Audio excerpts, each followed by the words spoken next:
ისინი, ვინც კვირაში ერთზე მეტ კვერცხს მიირთმევს, ალცჰაიმერის განვითარების უფრო დაბალი შანსი აქვთ, ვიდრე მათ, ვინც საერთოდ არ იღებს ამ პროდუქტს. ამერიკის რაშის უნივერსიტეტის სამედიცინო ცენტრის მეხსიერებისა და დაბერების პროექტი ყველაზე სანდო და გრძელვადიანი კვლევაა მსოფლიოში. ის 1997 წელს დაიწყო და დღემდე გრძელდება. მონაწილეობას 1000-ობით მოხალისე იღებს, მათი საშუალო ასაკი კი 65 წელია. მონაწილეებს ყოველდღიურ რეჟიმში აკვირდებიან, უტარებენ ანალიზებს თუ კვლევებს, აკვირდებიან მათ რაციონისა და ცხოვრების სტილს. ამიტომ მრავალწლიანი დაკვირვების შედეგად გამოვლინდა, რომ კვერცხი 47%-ით ამცირებს ალცჰაიმერის დაავადების განვითარებას. რატომ კვერცხი? უნიკალური პროდუქტი მდიდარია ქოლინით. ეს ნივთიერება ძალიან მნიშვნელოვანია ტვინის მუშაობისთვის, მეხსიერებისა და ნერვულ უჯრედებს შორის კომუნიკაციისთვის. ასევე შეიცავს ბეჯგუფის ვიტამინებს, ლუტეინს და ჯანსაღ ცხიმებს, რომლებიც ამცირებენ ტვინის ანთებას და ეხმარებიან კოგნიტური გონებრივი ფუნქციების შენარჩუნებაში. კვლევამ აჩვენა, რომ ვინც კვერცხს უფრო ხშირად მიირთმევდა, მათ ჰქონდათ უკეთესი მეხსიერება და ტვინს უფრო ნელი დაბერების პროცესი. მართალია ეს არ ნიშნავს, რომ ჭარბი კვერცხის მიღება დაგიცავთ ალცჰაიმერისგან, თუმცა მნიშვნელოვნად შეამცირებს მის განვითარებას. მკვლევარები ასევე მიუთითებენ, რომ უმჯობესია კვერცხი იყოს მოხარშული ან ძალიან ცოტა ცხიმში შემწვარი. აი ასეთი ძალიან ჯანსაღი პროდუქტით, რომელიც თითქმის ყველას ოჯახშია, თანაც მუდმივად შეგვიძლია ხელი შევუწყოთ ჩვენს ორგანიზმს და შევამციროთ დაავადების რისკი, რომელიც მსოფლიოში სამწუხაროდ მზარდია. სტატისტიკის თანახმად ის სულ უფრო პროგრესირებს. ამიტომ მის წინააღმდეგ ბრძოლაში არაერთი კვლევითი ორგანიზაცია არის ჩართული. გამარჯობა, მე გუგა ვარ და ეს პაციენტის მე-19 ვიზიტია. დიაბეტი არ არის სასიკვდილო განაჩენი, თუმცა დიაგნოზის დასმიდან დაავადება მუდმივად პაციენტის თანამგზავრი ხდება.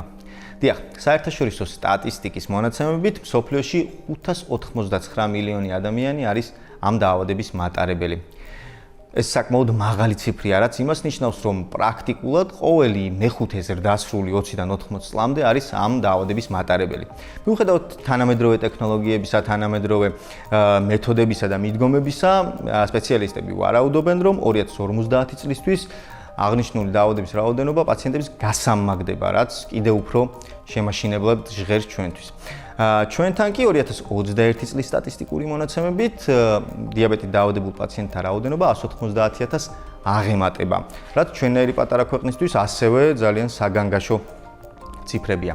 რატომ არის დიაბეტი მზარდი დაავადება, როგორ ავირიდოთ ის თავიდან და რატომ უნდა ვიყოთ განსაკუთრებით ყურადღებით. პაციენტის დღევანდელი სტუმარი გახლავთ ენდოკრინოლოგი, PhD კანდიდატი ქალბატონი ნინო ნადირაძე.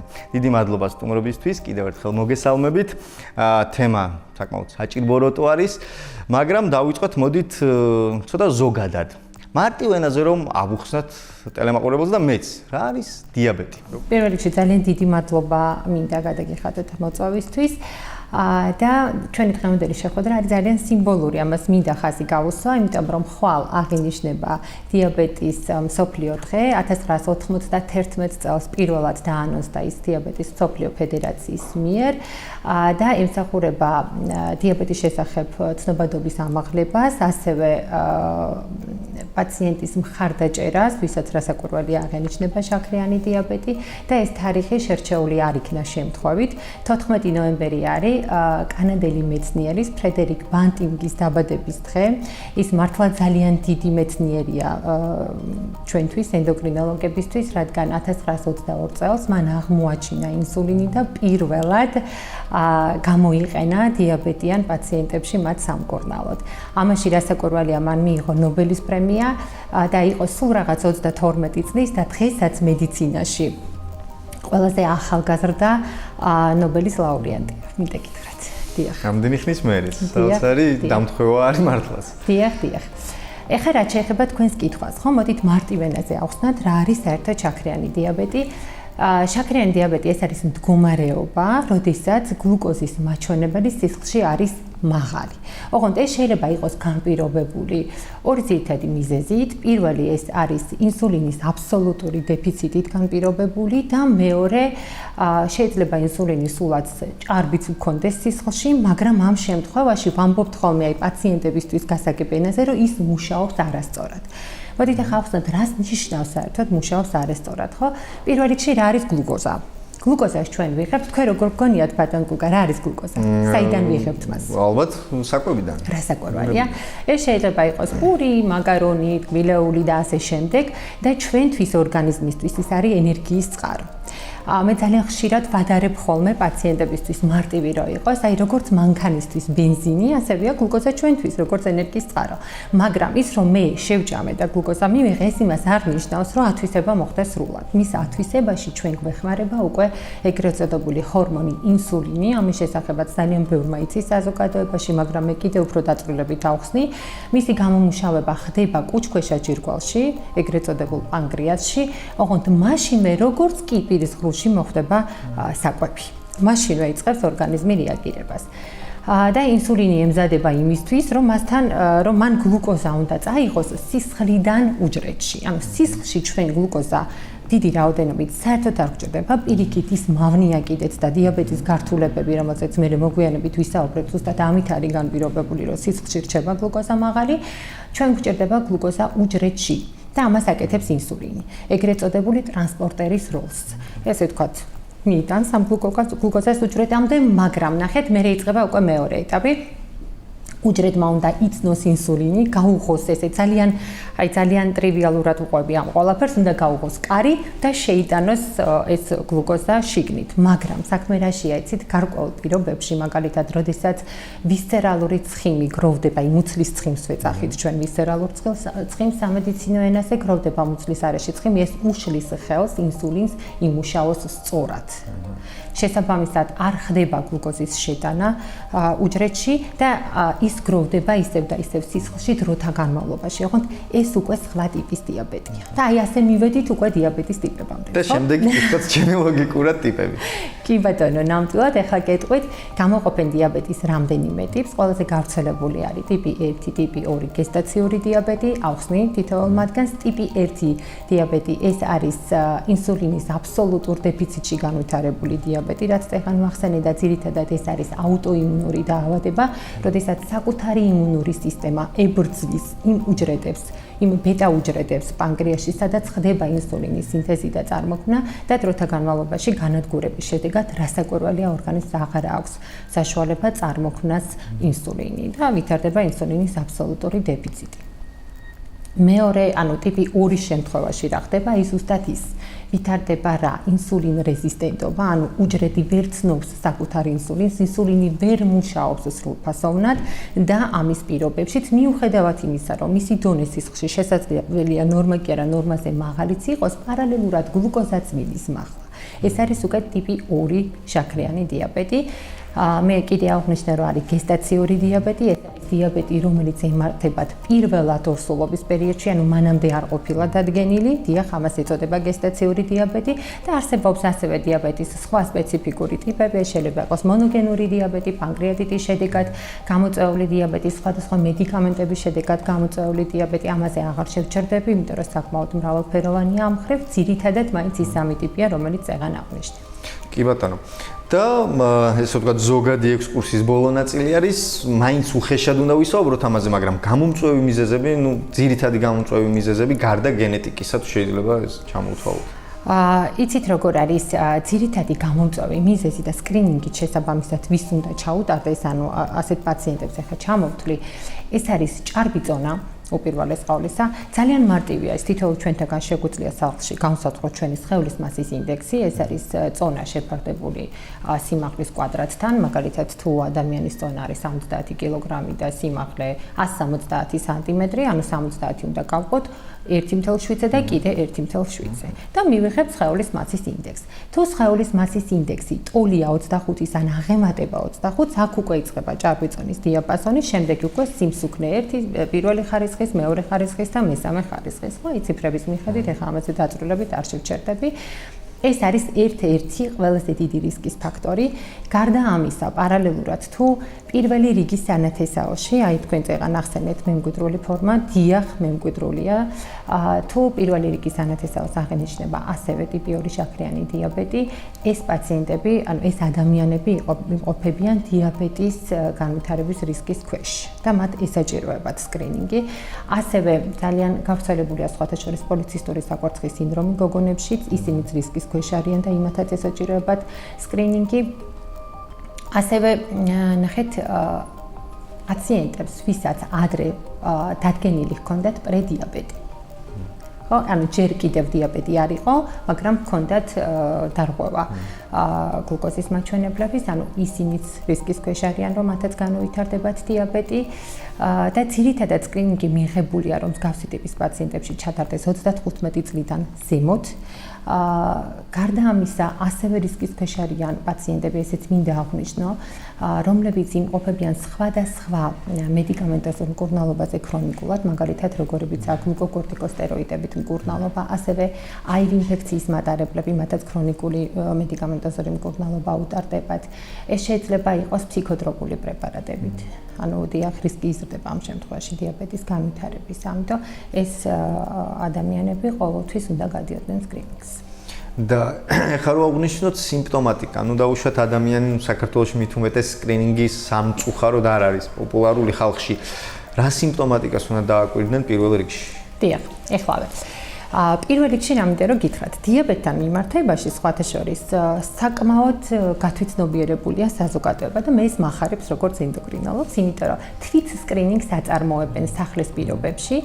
მოგეხსენებათ, თითქმის ოჯახი არ არსებობს, სადაც ერთი გლუკომეტრი არ იყოს. ანუ ეს არის ეგრეთ წოდებული გლუკოზის მზომი, ну ხალხი ცნობს ეს შაქრის მზომი აპარატი, ესე მრობლებიან ხოლმე. რასაკვირველია, ეს სამედიცინო სფეროში, ანუ არ მიიღება როგორც სასკრინინგო აპარატი, ეს არის მხოლოდ თვითკონტროლისთვის შექმნილი, თუმცა პაციენტები მას მშვენივრად იყენებენ. ანუ საკმაოდ მობილიზებულები არიან იმისთვის, რომ გაიკონტროლონ გლუკოზა შეიმოწმონ სისხლში და ეს ძალიან კარგია. გასაკვირველია, ძალიან კარგია. შეიძლება სხვა დაავადებების მიმართ უფრო არ არიან ხოლმე ესე ყურადღებით, მაგრამ დიაბეტთან მიმართებაში ძალიან მომწონს ეს დაავადება. გაგაწყვეტინებს და ალბათ აი თვითონ მოწყობილობის სიმარტივე და ხელმისაწვდომობა არის ძალიან მნიშვნელოვანი ფაქტორი. რა თქმა უნდა. გლუკომეტრი არ არის ისეთი ძირად ღირებული აპარატი, რომ ეს ვერ შეძლოს ადამიანმა შეიძინოს. აი დაახლოებით როგორც ნევის აპარატი ეხერს, ისეთივე ფასი აქვს და ძალიან მარტივია მისი გამოყენება, ინსტრუქციაც მოყვება, ჭხირები, აი საერთოდ ანუ იქით არც ეკითხებიან ხოლმე იმას, როგორ გამოიყენონ, მშვენივრად ართმევენ ხოლმე თვითონ თავს. თან დღევანდელ პირობებში, როდესაც ხელმისაწვდომია ინტერნეტ სივრცე, ამის მოპოვება ამ ინფორმაციის ძალიან მარტივია ხოლმე და არ უჭირთ. უბრალოდ როგორც გითხარით, გლუკომეტრით მიღებული შედეგები, ანუ შაქრის ციფრები, ანუ ასე ვთქვათ, გლუკოზის ციფრები, ანუ მაგაზე ჩვენ სამედიცინო პერსონალი მაგას ვერ ვეყრდნობით. როგორც სადიაგნოსტიკო საკონტროლოდ რო თქვენამდე რომ მოვიდეს? ხო, მისთვის რაღაც განგაშის სიგნალი შეიძლება იყოს ამ შემთხვევაში და ეხლა როდესაც ნახულობს, რომ ძალიან მაღალი ციფრებია, რასაკვირველია, მოდის ეკიდა. და ეს ძალიან კარგია. კი ბატონო, ეხლა რაც შეეხება სიმპტომატიკას, ხო, გადავიდეთ სიმპტომატიკაზე. დიაბეტს ახასიათებს კლასიკური სიმპტომატიკა. პირველი ეს არის პოლიურია. ანუ რა ეწოდება პოლიურია, ხო ვახსენე, ეს არის ხშირი შარტვა. გახშირებული შარტვა და ეს იმდენად შემაწუხებელია ხოლმე პაციენტისთვის, განსაკუთრებით ღამის საათებში, ნიქტურიას ვეძახით ამას. აუცილებლად აწუხებს და მიმართავს ექიმს. ეხლა რატო ხდება ეს?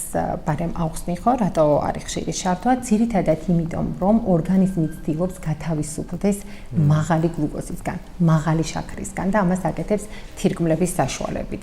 შესაბამისად, როდესაც სითხეს კარგავს აი ამ ხშირი შარტვის ხარჯზე, რა თქმა უნდა, ვითარდება პოლიდიფზიაც, ეს არის უკვე პირიქით გაძლიერებული წყურვილი, როცა ბევრი სითხე უნდა და თქო ძალიან ხშირად უშვებენ ხოლმე ადამიანების შეცდომას და მიმართავენ სამწუხაროდ ტკბილ სასმელებს, გაზიან სასმელებს და არა კონკრეტულად წყალს, რაც უფრო მეტად აუარესებს მერე დიაბეტის მსვლელობას და მიმდინარეობას. გარდა ამისა აქვს საერთო სისუსტე. ეხლა რატო სისუსტე? მე თავში ვახსენე, რომ გლუკოზა ჩვენთვის არის ენერგიის წყარო და მაშინ, როდესაც უჯრედში ვერ ხდება გლუკოზის შეღწევა, უჯრედი განიცდის შიმშილს. და უკვე ნახეთ, ჩვენი ორგანიზმი ძალიან ჭკვიანურად არის მოწყობილი და იწყებს უკვე სხვა ნივთიერებების დაშლას, მაგალითად ცხიმების დაშლას, რაც საერთო ჯამში შემდეგ განაპირობებს უკვე პაციენტისთვის უმიზეზო წონის კლებას. თორემ ჩვენ ვიცით მიზეზი, რატომ იგლებს პაციენტი წონაში, ესეც არის ერთ-ერთი საგანგაშო სიგნალი. გარდა ამისა, ასევე მხედველობის დაბინდვა. და ძალიან საინტერესოა რატომ. ნახეთ, ბადურასა და ბროლს შორის მოთავსებულია მინისებრი სხეული, რომელიც პრაქტიკულად შედგება წყლისგან. იქ სისხლძარღვები არ არის. მაგრამ ნახეთ, მაღალი გლუკოზის პირობებში ზოგადად სისხლძარღვები ხდება ძალიან ადვილად გამავალი გლუკოზისთვის. და ეს გლუკოზა გამოდის, ასე ვთქვათ, სისხლძარღვებიდან და ძალიან მარტივი დიფუზიით აღწევს აი ამ მინისებრ სხეულში. და ეს სითხე, ანუ წყალი ხდება ბლანტი. შესაბამისად, პაციენტს აწუხებს რა მხედველობის დაბინდვა. ძალიან ხშირად მიმართავენ ხოლმე ოფთალმოლოგებს. და ოფთალმოლოგები ხვდებიან? დიახ. ასევე შარცასქესო ინფექციების გამო მიმართავენ ხოლმე უროლოგებს, გინეკოლოგებს, იმათაც ძალიან კარგად იციან, რის ფონზე შეიძლება განვითარდეს აი მაგალითად სოკოვანი ინფექცია და პირველი რასაც აკეთებენ ხოლმე ექიმები, აუცილებლად უმოწყობენ გლუკოზას და მერე უკვე ხდება ენდოკრინოლოგების ჩართულობაც. სხვათა შორის სტომატოლოგებთანაც დიახ, პერიოდონტიტით ასევე და აი პირის ღრუს ინფექციები ხშირი. ესეც საგანგაშო ნიშანია, რომ შეიძლება ამ კონკრეტულ ადამიანს ჰქონდეს დიაბეტი. ან იწყებოდეს დიაბეტი და იყოს პრედიაბეტის ფაზა. ძალიან საინტერესოა, ნამდვილად არ მსმენია ნახევარზე მეტი რაც თქვით ნიშნებიდან. შემდეგ კითხვა არის სკრინინგთან დაკავშირებით, ისევ დაუბრუნდები ამ საკითხს. რა პერიოდულობა აი რისკ ფაქტორის ქვეშ მყოფ პაციენტები არ გახადოს არავინ პაციენტები, მაგრამ ის რისკ ფაქტორის ქვეშ არის. რა პერიოდულობით და რომელი არის მისაღები სამედიცინო სკრინინგის ფორმა? ნახეთ, დიაბეტის მსოფლიო ფედერაცია და ზოგადად აი ძალიან ბევრი მსგავსი ტიპის ფედერაციები ევროპა, ამერიკა თან ხდება პრაქტიკულად ერთდროულად იმაზე, რომ სკრინინგი წელიწადში ერთხელ რეკომენდებულია აი იმ პაციენტებისთვის იმ რისკის ფაქტორებით ეღარაც ჩამოვთვალე 35 წლიდან ზევით ყველა პირებს ესაჭიროებათ სკრინინგი აი წელიწადში ერთხელ, მაგრამ ნახეთ ეხლა რა უნდა გავაკეთოთ, ხო? რას ვაკონტროლებთ? თქვენი კითხვაც ამაში მდგომარეობს და პირველი ეს არის თვითონ უშუალოდ გლუკოზა უსმოთ. თუ გლუკოზა უსმოთ არის, მოდით მე ციფრებსაც დავასახელებ, იმიტომ რომ ეს შეიძლება ვინმესთვის სასარგებლო იყოს, როგორც წესი არ უყვართ ხოლმე ციფრების დამახსოვრება, მაგრამ მე მაინც გავაჟღერებ. ესე იგი, უსმოთ თუ არის 126 მგ დეცილიტრზე, ეს არის იგივე 7 მმოლ-ლიტრზე, ანუ სხვადასხვა განზომილებაში ვსამართ ხოლმე. შეიძლება შევხვდეს ორივე ლაბორატორიაში. ეს უკვე არის დიაბეტი. ან თუ გლიკოზირებული ჰემოგლობინი, ახლა გიხსნით ეს რა არის, ბოლო 3 თვის განმავლობაში შაქრის საშუალო მაჩვენებელი. აი დაახლოებით საშუალო არითმეტიკულს რო გვასწავლიდნენ სკოლაში, აი დაახლოებით ეს რო წარმოიდგინოთ, თუ ეს მაჩვენებელი მეტია ან ტოლი 6.5%-ზე, ესეც არის შაქრიანი დიაბეტი. გარდა ამისა, რუტინულად, აი ეს რანდომულად აღებული გლუკოზის მაჩვენებელი მიუხედავად იმისა, ბოლოს როდის მიირთვა პაციენტმა და არის 200 მგ დეცილიტრზე, ანუ იგივე 11.1 მმოლ-ლიტრზე და პარალელურად მას აღენიშნება დიაბეტისთვის დამახასიათებელი სიმპტომატიკა. ესეც მაუწყებელია იმისა, რომ პაციენტს აქვს დიაბეტი და ჩვენ სამედიცინო სფეროში ასევე მივმართავთ კიდევ ერთ სადიაგნოსტიკო ტესტს.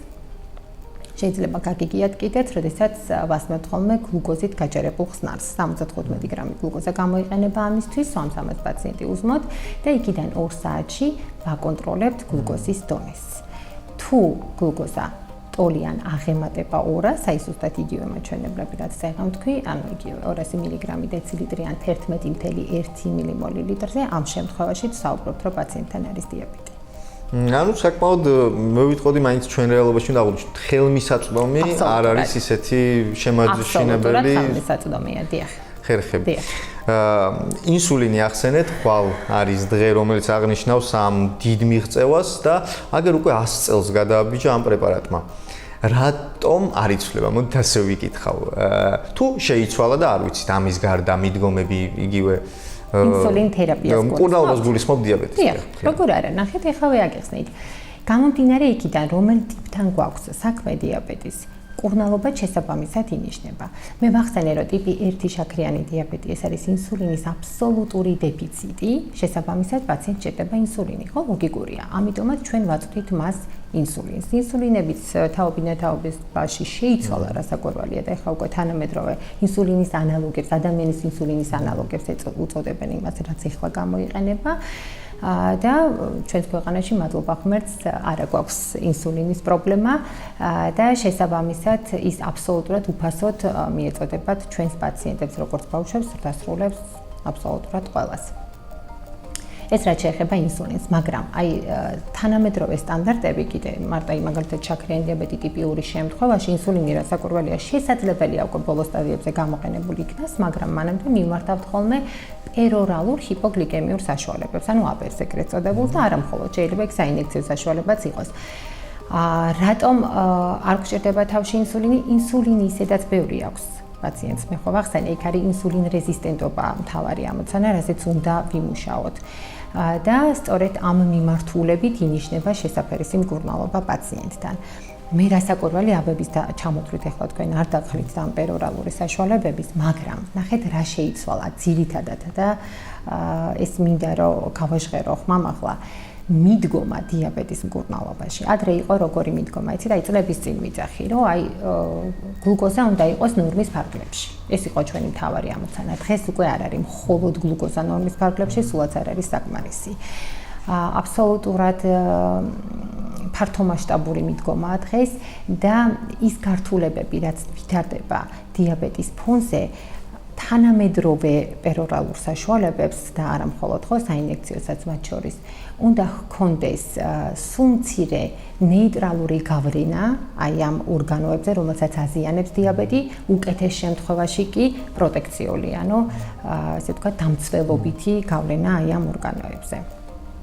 შესაბამისად, მთავარი ამოცანაც ჩვენი რა არის ექიმების მიდგომა პაციენტისადმი, ინდივიდუალიზაცია, პერსონალიზებული მედიცინა. აი ეს არის ძირფესვეულად, რაც შეიცვალა ბოლო პერიოდში. დიახ. რაც შეეხება უკვე აი დაისვა დიაგნოზი და უკვე იწყება მკურნალობის მართვა. მაგრამ ამასთანავე განუკურნებელ დაავადებასთან გვაქვს საქმე. პირველი კითხვა ესეთი იქნება ამ კუთხით. შეიძლება მძიმე, ანუ პირველი ტიპის დიაბეტის დაქვეითდეს, მეორე ტიპი გახდეს ან რაღაცაში შემსუბუქდეს? მოდით ესე ვთქვათ, ანუ სუბუქი ტიპი 1 ან სუბუქი ტიპი 2 ასეთი მიდგომა არ არსებობს. ხო, ანუ სუბუქი არც მძიმე, ამასაც ვერ ვიტყოდი, ხო? უბრალოდ ჩვენ ვაკვირდებით დიაბეტის მსვლელობას, მიმდინარეობას, ერთმანეთს ვერ შევატარებთ. აბსოლუტურად სხვადასხვა ტიპთან გვაქვს საქმე, ერთსაც სჭირდება სწორი მართვა და მეორესაც სჭირდება სწორი მართვა. თანაც უფრო მეტიც ორივე მათგანს თან ახლავს გართულებების რისკის ზრდა თუ არ იქნება სწორად ნამართი. გართულებებიც არის ორი სახის, რომ დავყოთ ესე ძალიან მარტივად და გლობალურად. ეს არის მწვავე გართულებები, რომელსაც შეიძლება პირისპირ შეეჯახოს პაციენტი, თუ მან არ იცის, ანუ დიაგნოზის დასვამდეც კი, თუ მან არ იცის, რომ ჯერ კიდევ დიაბეტი აქვს. და მეორე ეს არის ქრონიკული გართულება, მოდით ორივეზე ძალიან მოკლედ ვისაუბრებ. პირველი ანუ ეს მწვავე გართულებები, რაც მე ვახსენე, შეიძლება იყოს ჰიპოგლიკემია, ანუ შაქრის იგივე გლუკოზის ვარდნა სისხლში, რომელიც შეიძლება იყოს გამოწვეული მაგალითად ინსულინის გადაჭარბებული დოზით, ხო, არასწორი მიღებით, ზედმეტი ფიზიკური აქტივობით, ან მაგალითად გაიგეთა პაციენტმა ინსულინი, მაგრამ არ მიიღო შესაბამისი რაოდენობით საკვები. მეორე გართულება, რომელიც ასევე შეიძლება შეხვდეს, ეს არის დიაბეტური კეტოაციდოზი. აი ამ გართულებაზე მქონდა საუბარი, რომ შეიძლება ადამიანმა არც იცოდეს, რომ მას დიაბეტი აქვს და პირდაპირ გართულებით მოხვდეს კლინიკაში, თუ არ მიაქცევს ყურადღებას იმ სიმპტომებს, რაც მე თავში აღწერე. ეხლა ნახეთ, როგორ ვითარდება ეს გართულება ძალიან მარტივად. კიდევ და კიდევ ვუბრუნდები იმას, რომ ინსულინის დეფიციტის პირობებში უჯრედი განიცდის შიმშილს, მას არ აქვს გლუკოზა და ის იწყებს უკვე საკუთარი ცხიმების გადამუშავებას და ცხიმის დაშლის საბოლოო პროდუქტი არის აი ეს კეტონი, აცეტონი, ასე იცნობენ ხოლმე აცეტონი საზოგადოებაში. ძალიან ხშირად, დიახ, აცეტონის თუ მიაქვთ ხოლმე პირიდან ასეთ პაციენტებს სწრაფად იკლებენ წონაში, ძლიერი საერთო სისუსტე ვითარდება, დეჰიდრატაცია, ანუ გაუწყლოება, ხო? და აი ასე გართულებულ მდგომარეობაში ხვდებიან ხოლმე კლინიკაში. გარდა ამისა, ქრონიკული გართულებები, რაც ახასიათებს ასევე დიაბეტს, ეს არის უკვე ორგანოების დაზიანება, ძალიან კარგად იციან ეს პაციენტებმა სხვათა შორის, ეს არის თვალზე, ეხლა რაც თქვი დიაბეტური რეტინოპათია.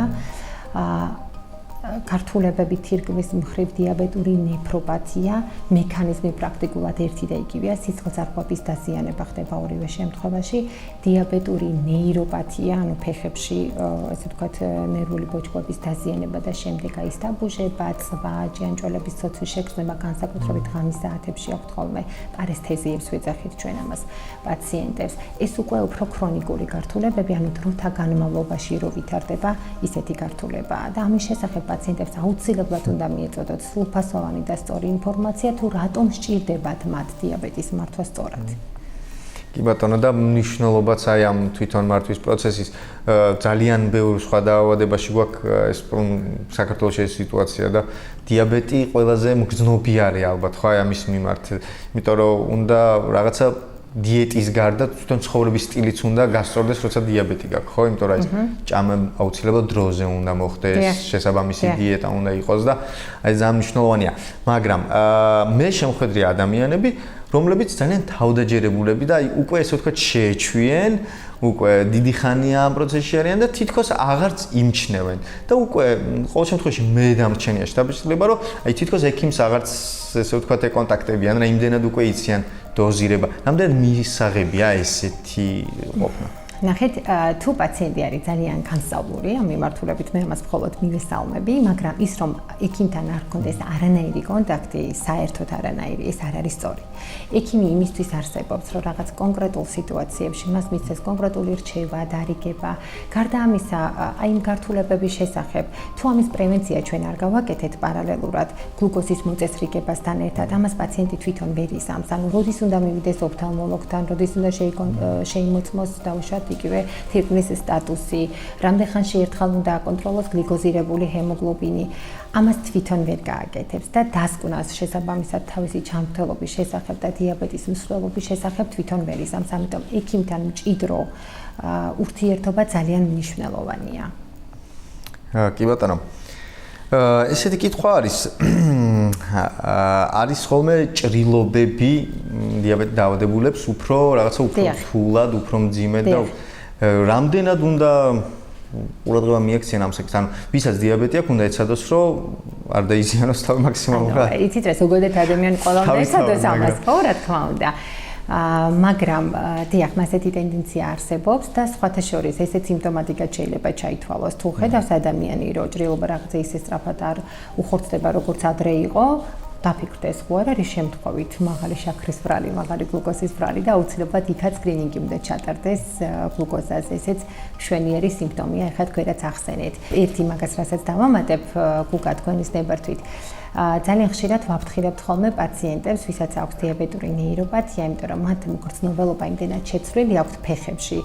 ძალიან ბევრ ამას, აი მაგალითად შეიძლება ისე დაადგან ლურსმანს ფეხი, რომ ვერც იგრძნან. ჭკვეტა. და ისე დაზიანდეს ტერფი, ამიტომ ყოველთვის წინასწარ ვაფრთხილებთ შეამოწმეთ ფეხსაცმელი, შიგნით რაიმე ხო არ არის შემთხვევით, აი რაიმე მწერი ხო არ არის, რომ არ უკვინოს. გარდა ამისა, წყლის ტემპერატურა, იმას ისიც შეიძლება იშორს წასულ ფორმებში ვერ აკონტროლონ და ძალიან ჩვეულებრივად ჩადონ ცხელ წყალში ისე ფეხი, ვერ იგრძნო, რომ ის წყალი ცხელია და ფეხი დაიწვანა. ხო, ამიტომ ამ მხრივ, რა თქმა უნდა, ჩვენ ყველანაირ რეკომენდაციას გავცემთ ხოლმე და პაციენტმა უნდა გაითვალისწინოს.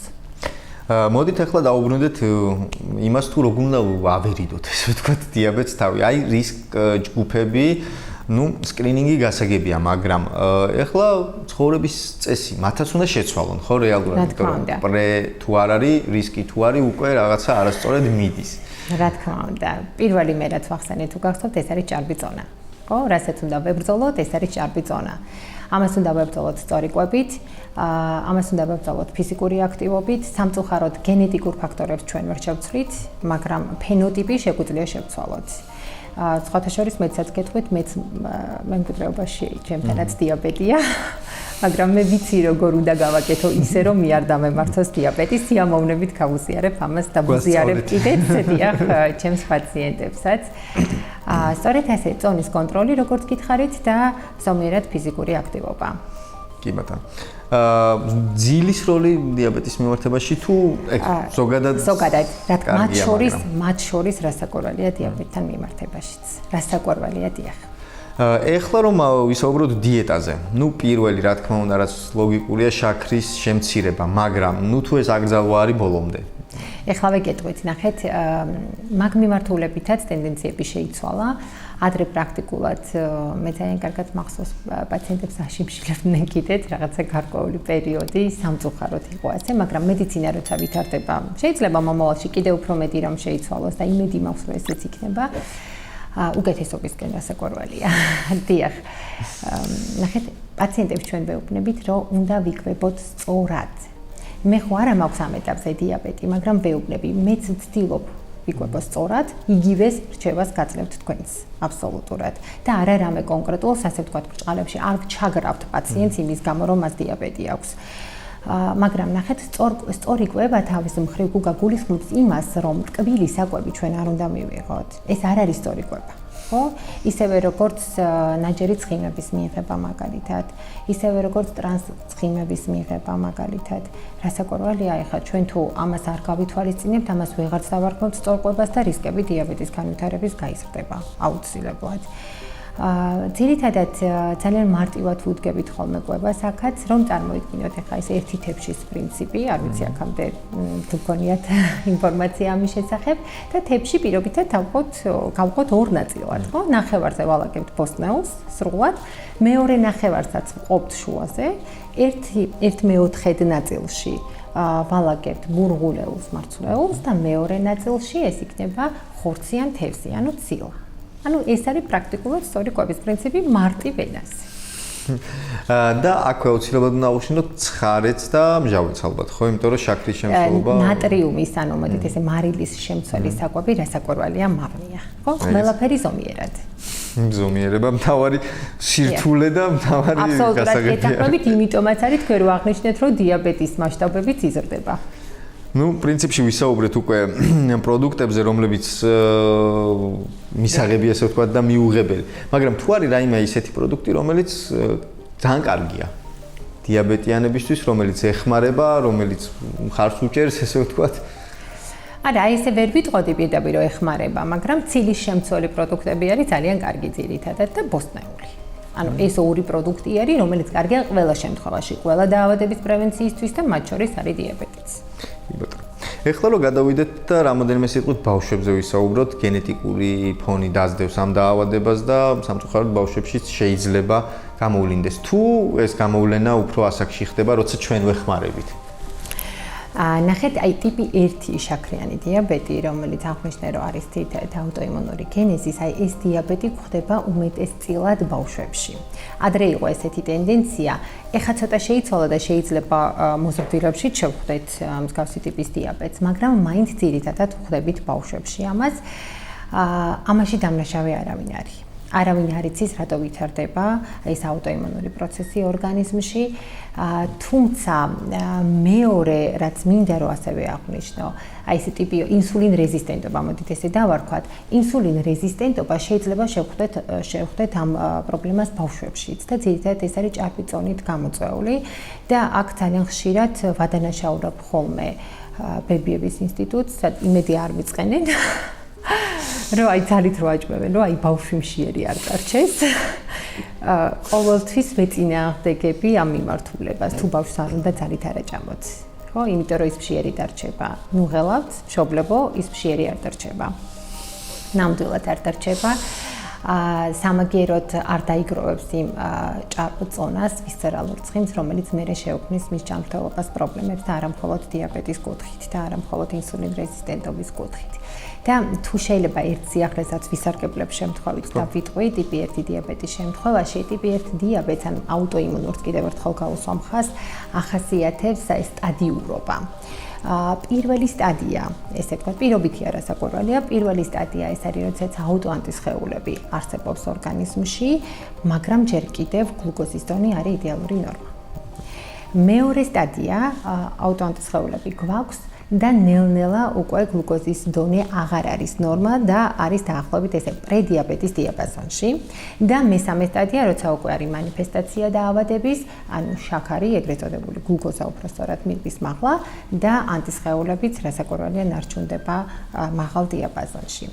აი ეს უკვე არის დადასტურებული ტიპი 1 შაქრიანი დიაბეტი და დღეს მედიცინაში მოხდა ევოლუცია, რევოლუცია, რა ვიცი, რაც კიდათ ის დავარქვათ, რომ მეორე სტადიაზე მყოფი დაავადების გადავადება შეიძლება მოხდეს დიახ, კონკრეტული მედიკამენტით არის 14-დღიანი კურსი. დიახ, და შეიძლება აი ამ დაავადების ინიცირება გადავდოთ 2 წლით. ორი წელიწადში შეიძლება კიდევ 2 წელი. აი ჯერჯერობით ეგ ინფორმაცია არ გვაქვს, ვიცით რომ შეიძლება 8 წლიდან გამოყენება ამ პრეპარატის და დიაბეტის სურსათისა და წამლის სააგენტოს მიერ მოკლედ შესანიშნავია შეგვიძლია გამოვიყენოთ. შესანიშნავია. აი მშობლები, რომლებსაც თავად შეიძლება ქონდეთ დიაბეტი, თავის შვილების მიმართ სკრინინგი უნდა ჩაატარონ, თუ უბრალოდ სიმპტომატიკის მიმართ ყურადღებით უნდა იყვნენ. აი რაც ვახსენე პრინციპში აი ეს სასკრინინგო დიაპაზონი. ნახეთ ტიპი 1 ძირითადად ითვლება რომ არ არის გენეტიკური.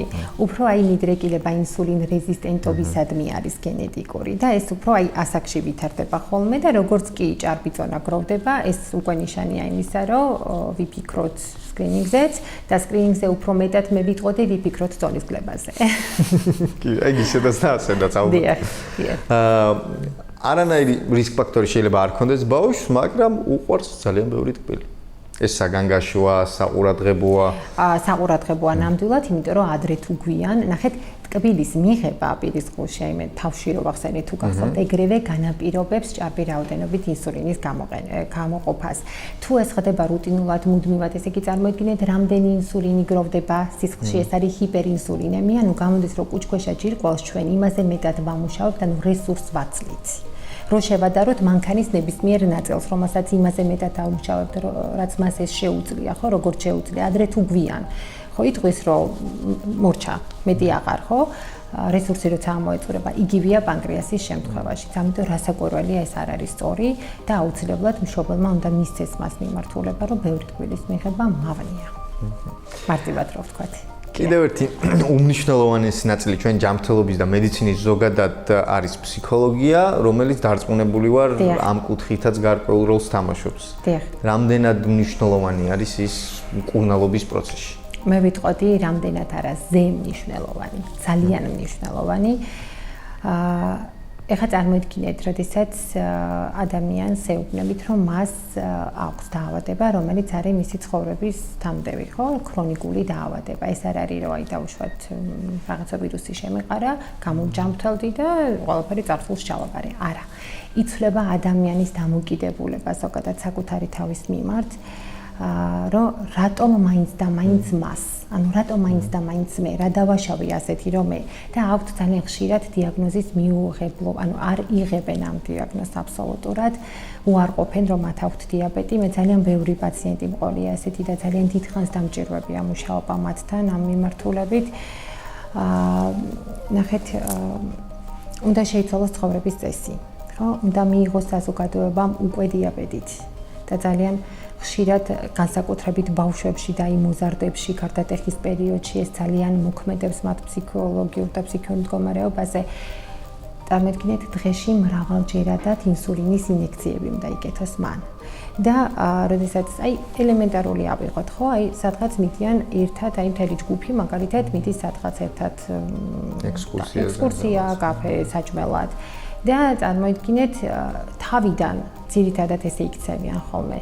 გადიან, იკეთებენ ინსულინს და შემოდიან, რომ მათ ირგვლივ ეს არ შენიშნოს არავინ. ანუ იმდენად ესე ვთქვათ, ითრუგუნებიან დაავადებიდან გამომდინარე. აქ არის ძალიან მნიშვნელოვანი ფსიქოლოგიის ჩართულობა ზუსტად, რომ პირველ რიგში თვითონ მან მიიღოს ეს დაავადება, რომ იმღებლობა მერე გაუჩნდეთ სხვებსაც მის ირგვლივ, ანუ სოციუმს, სადაც ის იმყოფება. ამას ყველაზე სწორად რასაკვირველია დაგეგმავს ფსიქოლოგი, ჩვენ კი ვცდილობთ ენდოკრინოლოგები, მაგრამ ჯერ ერთი რო ძალიან ცოტა დრო გვაქვს პაციენტთან სამუშაოდ და მეორე ეს არ არის ჩემი პროფესია. ხო, ნაწილობრივ შევძლებ, მაგრამ არა ისე, როგორც ამას გააკეთებს ფსიქოლოგი. ამიტომ მე აბსოლუტურად გეთანხმებით, რომ ეს არის ზემნიშნელოვანი პაციენტებთან პარალელურად მუშაობთ ეს ფსიქოლოგი. და გარდა პაციენტის ალბათ ოჯახის წევრების რასაკვირველია. განსაკუთრებით დედა, წარმოიდგინეთ, პატარა ბავშვი და მისი მშობელი. დედა მართავს თავიდან ბავშვს. თან მას ურჩევნია ყველაფერი ოღონდ მას დაემართოს და არ ამიშვილოს. ასეთი დამოკიდებულება არის ზოგადად მშობლის მხრიდან შვილის მიმართულებით, ამიტომ ფსიქოლოგმა უნდა იმუშაოს მშობელთანაც ბუნებრივია და თვითონ იმ პაციენტისთვისაც ირგვლივ ოჯახის წევრების განწყობა, დამოკიდებულება ამ დაავადების მიმართ ძალიან მნიშვნელოვანია. ამ დროს სხვა შორის მშობელიც თვითგვემას მიყვება ხოლმე, რომ იქნებ მე გავაკეთე რამე არასწორად, რომ ჩემს შვილს დაემართა დიაბეტი. ალბათ მე ვარ ამაში დამნაშავე, საკუთარ თავში ეძებს ხოლმე დამნაშავეს ყოველთვის და რა თქმა უნდა, მასაც სჭირდება მხარდაჭერა, აუცილებლად სჭირდება. ჩვენ უკვე ვისაუბრეთ ტექნოლოგიურად ამ მიმართულებით საკმაოდ განვითარებულია და სასიხარულოა და გარდა გლუკოზომეტრისა, სწორედ თქვი არ ვიცი, გლუკომეტრისა არის ბევრი საინტერესო ტექნოლოგიური სიახლე დიაბეტში, მაგრამ მე და მაინტერესა ნახევრად ავტომატური ინსულინი, ხო? ესეთი არსებობს. ახლა ვიკეთყვით, რასაც მე მივხვდი, რასაც გულისხმობთ. ესე იგი პირველ რიგში მოდით გლუკოზის მზუმებზე გარდა გლუკომეტრისა კიდევ რა არსებობს ამასაც ვიტყვი. ეს არის გლუკოზის უწყვეტი მონიტორინგი, ეგრეთ წოდებული CGM სისტემები. ძალიან ისეთი მონეტასავით რო წარმოიდგინოთ, ესეთი მოწყობილობა, რომელიც მაგრდება მკლავის უკანა ზედაპირზე, სადაც ხივის საფარველი შედარებით დიდია და Bluetooth-ით უკავშირდება აპლიკაციაში თქვენს ტელეფონს და 24 საათის განმავლობაში თქვენ წომა გაქვთ საკუთარი გლიკემიის მაჩვენებლებთან. დიახ. ჩხვლეთის გარეშე, რაც თავარია. ეხლა პირველი გავიფიქრე, რომ იმ მშობლებს შეუძლიათ საკონტროლონ თავიანთი შვილების ვითარება. მათთვისაც ღია ეს აპლიკაცია და თავისუფლად შეუძლიან აკონტროლონ. კი ბატონო, ეს ძალიან დიდი წინგადადგმული ნაბიჯია და გარდა ამისა კიდევ ერთი ძალიან მნიშვნელოვანი ტექნოლოგიური სიახლეს ამას ვერ დავარქვევ, უკვე დიდი ხანია არსებობს უბრალოდ ჩვენთან ახლა და ახლა იკიდებს ფეხს, ეს არის ინსულინის ტუმბო. არ ვიცი, ალბათ ეს არის თქვენ რასაც გულისხმობთ. ინსულინის შემყვანი დაახლოებით ეს ტუმბო იმისთვის შეიქმნა, რომ აი როგორც ჩვენი პანკრეასი მუშაობდა მანამდე სანამ დიაბეტი დაემართებოდა ადამიანს, ანუ იმას მიამსგავსოს თავისი მუშაობის სტილი და მექანიზმი. რასაკვირველია, ერთ-ერთი ამას ვერ გაიმეორებს, მაგრამ მიამსგავსებს მაქსიმალურად. მას ავტომატურ რეჟიმში შეყავს ინსულინი მუდმივად ადამიანის ორგანიზმში, ვისაც ეს სჭირდება, რა თქმა უნდა. აქ არის ტიპი 1 შაქრიანი დიაბეტი, კიდევ ერთხელ ვიმეორებ, ვისაც აქვს ინსულინის აბსოლუტური დეფიციტი. კიდევ ერთი სიახლე, რაც ამოვიკითხეთ, არის რომ ჩინეთში მეცნიერებმა ღეროვანი უჯრედების თერაპიის გამოყენებით დაამარცხეს ტიპი 1 დიაბეტი. იცით რა, ჯერჯერობით მოდით ესე მივიდეთ. ხო, ცოტა ხმამაღალი ნათქვამია. არაერთი მცდელობა ამ მიმართულებით. ჯერჯერობით ვერ მიიღეს ის შედეგი, რაც საჭიროა, ანუ სრულად განკურნებაზეა საუბარი. მან ხდება ნახეთ ინსულინის დოზების შემცირება, ანუ დაუშვათ რასაც მანამდე იკეთებდა ადამიანი, იმის განახევრება, ან პირიქით 30%-ის დატოვება, მაგრამ ისე რომ სრულად დიაბეტი განიკურნოს დიაბეტისგან, ჯერჯერობით ეს შედეგი არ არის მიღწეული. ნახოთ რა იქნება მომავალში, მე მჯერა რომ ესეც იქნება, იმიტომ რომ თუნდაც 1922 წლამდე არავის არ ეგონა რომ ინსულინი გამოგონებული იქნებოდა და დიაბეტი არ იქნებოდა მომაკვდინებელი დაავადება, ხო? ანუ საკმაოდ სწრაფად მიდის მედიცინა წინ და მე დარწმუნებული ვარ რომ მანდაც მივალთ აუცილებლად. იმედია მალე. იმედი მაქვს მალე. კი ბატონო. ძალიან საინტერესო საუბარი გამოგვივიდა და იმედი მაქვს რომ ამ დაავადების მიმართ ცნობიერება მცირედ მაინც საზოგადოებაში ავამაღლეთ, ყოველ შემთხვევაში ვცადეთ. გადაცემის ბოლოსკენ ცოტა მინდა გადავუხვიოთ ჩვენ თემას და ტრადიციული კითხვები დაგიშვათ, რასაც ყველა ექიმს უსვამთ. პირველი ესეთი არის, რატომ გადაწყვიტეთ ექიმობა? და რატომ ენდოკრინოლოგია? კი ბატონო, ამ კითხვებს არ ველოდი, მაგრამ ეხლა მე მეკონა უფრო დიაბეტის ირგვლივ და გვესაუბრა. ბავშვობაში ძალიან გატაცებული ვიყავი, ზოგადად თოჯინებს უკეთებდი ხოლმე ნემსებს.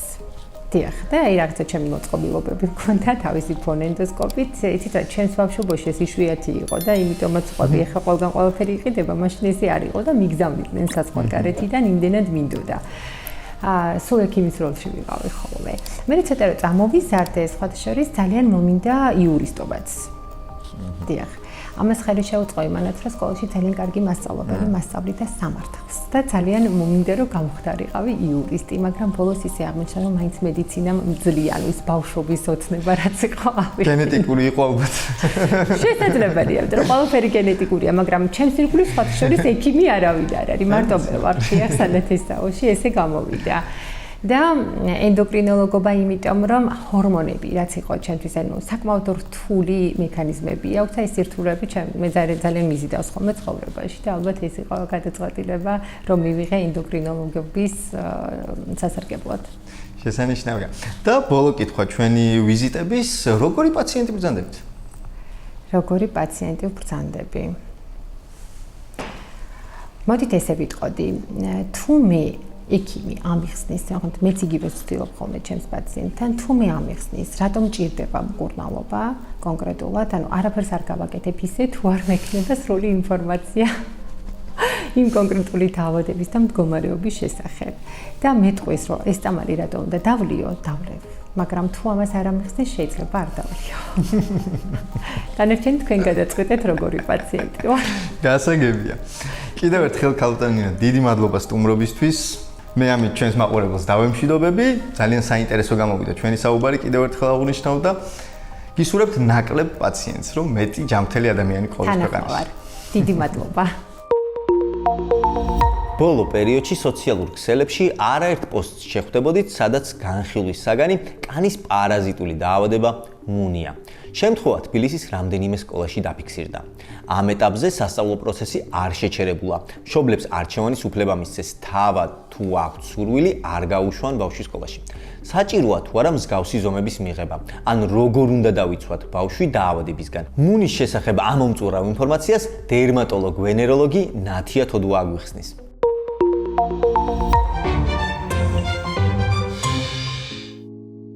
მუნი არის დაავადება, კანის ერთ-ერთი დაავადება, რომელსაც იწვევს მუნის ტკიპა, ასე ვთქვათ, ქართულად ბღერს ვეძახით მუნს. ტკიპა არის სკაბიუს ვარჰომინის, რომელიც როცა მოხდება კანის ზედაპირზე, კბენს მას და შედეგად ვიღებთ ძლიერ ქავილს. ქავილი კი განსაკუთრებით მწვავეა ღამის საათებში და ძირითადად ღამის საათებში იმდენად შემაწუხებელი არის ხოლმე ქავილი და ერთ-ერთი წამყვანი სიმპტომატიკაა ეს ღამის ქავილი, რომ პაციენტებს დაძინებაც კი უჭირთ. ბღერი იგივე მუნის შემთხვევაში ჩვენ ექიმებს გვაქვს ჩვენი სადიაგნოსტიკო საშუალებები, რითიც ხელმძღვანელობთ გარდა სიმპტომატიკისა და ერთ-ერთი სწორედ არის ეს ტკიპის გვირაბი გზა, ასე რომ ვთქვათ, რომელიც აი ტუნელივით ჩანს ხოლმე დერმატოსკოპით კანის ზედაპირზე, ძირითადად თითებს შორის მტევნებზე და ძალიან კარგად ვიზუალიზდება. ეს ავტომატურად არის ჩვენთვის ის ნიშანი, როცა ისმევა მუნის დიაგნოზი ყველა სხვა თანმხლებ მოვლენებთან ერთად. პირველი წამყვანი სიმპტომატიკა არის ქავილი. ქავილი შეიძლება დაიწყოს ისე, რომ გამონაყარი ჯერ არც აღინიშნებოდეს კანზე. პაციენტებს ეკავებათ, მთელი სხეული ეკავებათ, როგორც წესი, განსაკუთრებით ღამის საათებში იმატებს ქავილი.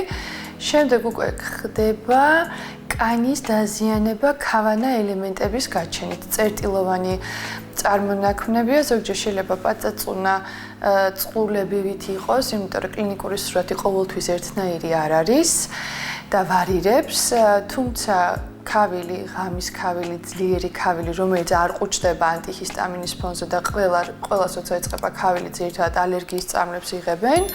ამ შემთხვევაში ნაკლებად გვემორჩილება და მაინც შემაწუხებელი ქავილი ნარჩუნდება. როგორც წესი, ქავილი არის ლავიწის ძვლების ქვემოთ, იმიტომ რომ ყელზე, სახეზე, თავზე მუნის ტკიპა არ ადის, მხოლოდ ჩვილებში არის ხოლმე. მუნის სახეზე, სკალპზე, მოზრდილებში ეს ზონები დაინფიცირებული არ არის და გამონაყარს თან ახლავს ხოლმე ზოგჯერ ეგრეთ წოდებული ნაკაწრები, რომელიც კვალია ძლიერი ქავილის. ინკუბაციის პერიოდი მოიცავს დაახლოებით 1 თვემდე. შუალედს ამ ერთი თვის განმავლობაში შეიძლება დაიწყოს ქავილი. წინასწარ ამას რა თქმა უნდა ვერ საზღვრავთ. პაციენტებს ყოველთვის ვეკითხები ქავილი რომ დაიწყო მანამდე, სადმე ხო არ იყვნენ ქალაქგარეთ დასულები, მეგობართან ხო არ დარჩნენ, სხვისი ტანის ამოსი ხომ არ იხმარეს, იმიტომ რომ ყველაზე ხშირად დაინფიცირება ხდება მჭიდრო კანის კანთან კონტაქტით, სხვისი ჰიგიენური ნივთების გამოყენებით, საერთო თეთრეულით და ტანისამოსით. ბილავეჯზე უფრო ნარჩუნდება, ვთქვათ, მუნის ტკიპა. როგორც ასეთი მყარი ზედაპირები არ არის ხოლმე გადამდები ხშირ შემთხვევაში. ამიტომ ერთ მერხთან ორი ბავშვი რო ისხდეს, რომელსაც ერთმანეთთან შეხება არ ექნება, ეს მაღალი რისკი არ არის გადადების. აუცილებელია ხოლმე მჭიდრო კანის-კანთან კონტაქტი. გამომდინარე იქიდან, რომ მუნი არის მჭიდროდ გადამდები კანის დაავადება, როგორც წესი, ოჯახის სხვა წევრებსაც ეკავებათ ხოლმე შემდეგ. ერთი წევრის ქავილი უფრო იშვიათია. თუ პაციენტი თქვათ დაინფიცირებული პირი მარტო არ ცხოვრობს. დაავადება თავისით არ გავა, თუ არ ჩატარდა სწორი მკურნალობა. მკურნალობა ძირითადად არის ადგილობრივი თერაპია. კონკრეტულ ადგილობრივ საშუალებას პაციენტი იყენებენ თავისი განკუთვნილი რეჟიმით და რეკომენდაციებით, იმიტომ რომ ამ დროს აუცილებელია თეთრეულის გამოცვლა, გარეცხვა მაღალ ტემპერატურაზე გაუთავება, ის ტანისამოსი, რაც მან ბოლო კვირას იხმარა, ან უნდა გაირეცხოს და ასევე დაუთავდეს, ან უნდა დაილუქოს, ასე ვთქვათ, პარკში. ასევე ავეჯის ზედაპირის დეზინფექცია, რბილი ავეჯის დამუშავება, ოღონდ სადეზინფექციო ხსნარის ამე კონკრეტული ესეთი განსაკუთრებული ღონისძიებები ამას არ სჭირდება. გამომდინარე იქიდან, რომ მუნის ტკიპას აქვს ინკუბაციის პერიოდი, შეიძლება ოჯახის სხვა წევრებს არ ეკავებოდეთ, თუმცა პრევენციისთვის, იმიტომ რომ იგივე ჯაჭვი და იგივე წრიარ გაგრძელდეს, ოჯახის ყველა წევრმა უნდა ჩაიტარონ მკურნალობა, იმიტომ რომ მუნზე არ ვითარდება იმუნიტეტი და რამდენჯერაც შეხება იქნება დაინფიცირებულ პირთან, იმდენჯერ მოხდება გადადება. როცა დაიწყება მუნზე მკურნალობა, ქავილი უნდა შეწყდეს და არსებული გამონაყარი ნელ-ნელა უნდა ალაგდეს. ეს მოიცავს დაახლოებით 2-3 კვირა პერიოდს. რაც შეეხება ბავშვის სკოლაში გაშვებას, ძალიან რთულია ბავშვი დაარიგო და გააკონტროლო, რამდენად შემხებლობაში იქნება მის თანაკლასელებთან. ისედაც ვფიქრობ, თვითშეფასების კუთხით ბავშვს, რომელსაც ეკავება, ვთქვათ, მუნის დიაგნოზი აქვს, მაინც ჯობია სანამ სიმპტომატიკა არ ალაგდება, იყოს სახლში. ბღერის მუნის მკურნალობის შემთხვევაში როგორც ვახსენე, თერაპია არის ძირითადად ადგილობრივი და ძალიან სპეციფიური. აი მაგალითად დერმატოლოგიაში თუ სხვადასხვა დერმატიტებს და დაავადებებს მსგავსი ჯენერიკის მქონე ადგილობრივი პრეპარატებით ვმართავთ, მუნის შემთხვევაში ეს არის ძალიან კონკრეტული საშუალებები, მაგალითად ბენზილბენზოატის მალამო, ემულსია, პერმეთრინი. ოღონდ რა თქმა უნდა, ამ ყველაფრის დანიშვნა და გრაფიკი თუ როგორ მოიხმაროს პაციენტმა, უნდა გადაწყვიტოს მისმა მკურნალმა ექიმმა. რაც შეეხება დამატებით მედიკამენტის დანიშვნას, ხშირად ვიყენებთ იმისთვის, რომ ვთქვათ, ალერგიულ რეაქციას თუ ვაწყდებით პაციენტ შეღავათი, რომ მივცეთ ქავილის კუთხით ანტიჰისტამინი შეიძლება გამოვიყენოთ. თვითონ მკურნალობის პერიოდში მუნის ერთ-ერთი სამკურნალო არის სისტემური საშუალება, რომელიც სამწუხაროდ ჩვენთან საქართველოში არ იყიდება და ისედაც კოლეგებისგან ვიცი, რომ ძალიან იშვიათად მიმართავენ მუნის შემთხვევაში სისტემურ იგივე დასალევი წამლით მკურნალობას. ესეთი ორალური ივერმექტინი არის ამისთვის მოწოდებული. ვფიქრობ, დღესდღეობით ჩვენთან უმეტესობა აფთიაქებში ძალიან კვალიფიციური ფარმაცევტები მუშაობენ. არ ამგონია რომელიმე ფარმაცევტს გაუჭირდეს ლავირება, როცა მშობელი ან პაციენტი ეტყვის, რომ ჭირდება მას საშუალება იმისთვის, რომ მუნს უმკურნალოს, ოღონდ რა თქმა უნდა, დიაგნოზი აუცილებლად უნდა იყოს მუნი. ნახეთ, დერმატოლოგიაში ყველაფერი არის კანზე, ყველაფერი არის გამონაყარი, ყველაფერი გვექავება, ამიტომ მათი ერთმანეთისგან დიფერენცირება უკვე არის ექიმის მოვალეობა.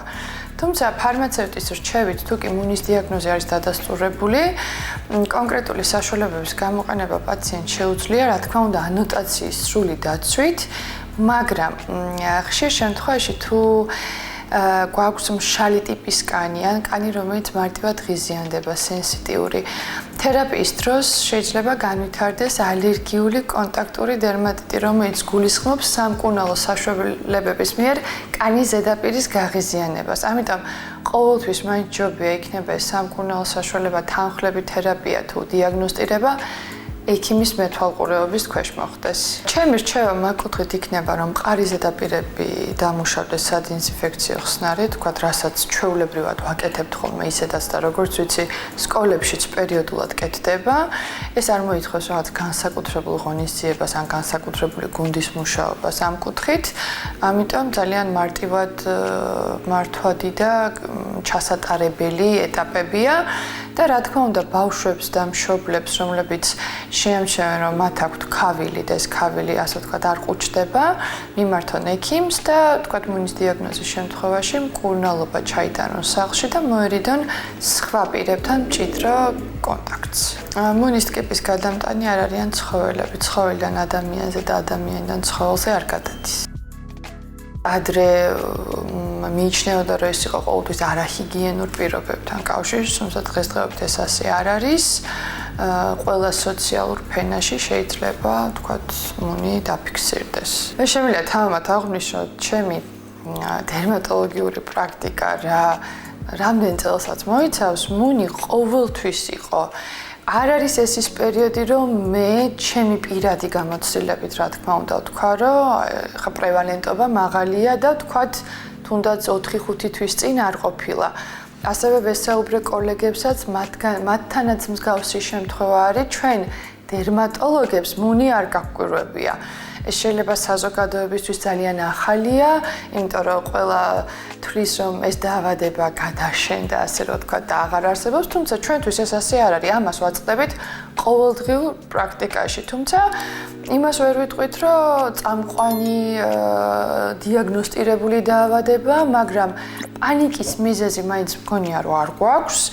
იმიტომ რომ კიდევ ერთხელ გავიმეორებ, ეს ჩვენთვის ახალი არ არის, მუნი ყოველთვის იყო, ყოველდღიურად ვაწყდებოდით ჩვენს პრაქტიკაში თითოეულ შემთხვევას. ამიტომ თუ სწორად მივხედავთ, თუ მივიღეთ საჭირო ზომებს, ექიმს მივმართავთ დროულად, არ მგონია რომ ამაში პრობლემატური საგანგაშო და საპანიკო რამე იყოს, რაც ბოლო დღეებია ხდება ჩვენ ქვეყანაში, აფეთქდა ტელეფონი.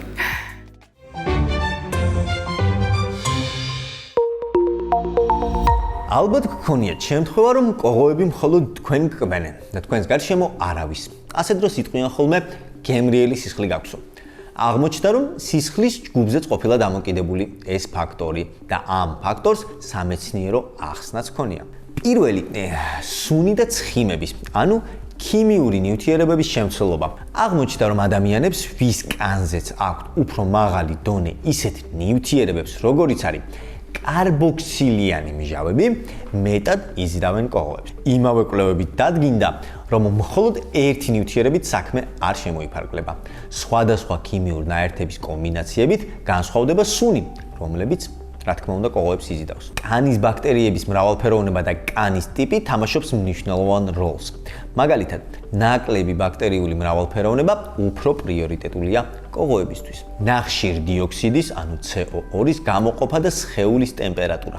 კოღოები გრძნობენ ადამიანის მიერ გამოყოფილ CO2-ს, რაც მათ ეხმარებათ დიაპაზონის, ანუ საუკეთესო საკბენი ადგილის შერჩევაში. სხეულის ტემპერატურა თავის მხრივ სითბო და კანის ცხიმოვანი სტრუქტურაც მნიშვნელოვანია. სამიზნეები არიან ასევე ორსული ქალბატონები, ან ადამიანები, ვინც ვარჯიშობენ ან ფიზიკურად აქტიურები არიან, რადგან მათი სხეული გამოყოფს გარკვეულ ცხიმოვან ნივთიერებებს. არსებობს მონაცემები, რომ ადამიანები, რომელთა სისხლის ჯგუფი არის O, შესაძლოა კოღოებისთვის უფრო მიმზიდველები იყვნენ, ვიდრე A ან B ჯგუფები. კიდევ ერთი ფაქტორი, რომელზეც მეცნიერები ვერ თანხმდებიან და მუდმივად კამათობენ, არის ტანსაცმელი.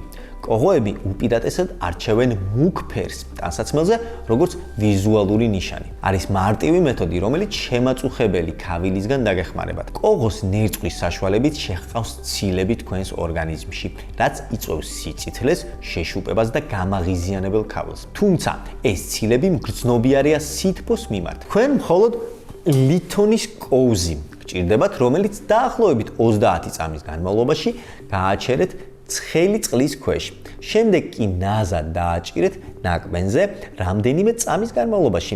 დაარწმუნდით, რომ ძალიან ცხელი არ იყოს. სითბო დენატურირებს, ანუ შლის კოღოს ნერწყვის ცილებს, რათა თქვენმა სხეულმა შეწყვიტოს მათზე რეაგირება, რაც სწრაფად ამშვიდებს ქავილს და ანთებას. ეს მარტივი მეთოდი უსაფრთხოა ბავშვებისთვის და მგრძნობიარე კანისთვის და საუკეთესოდ მუშაობს.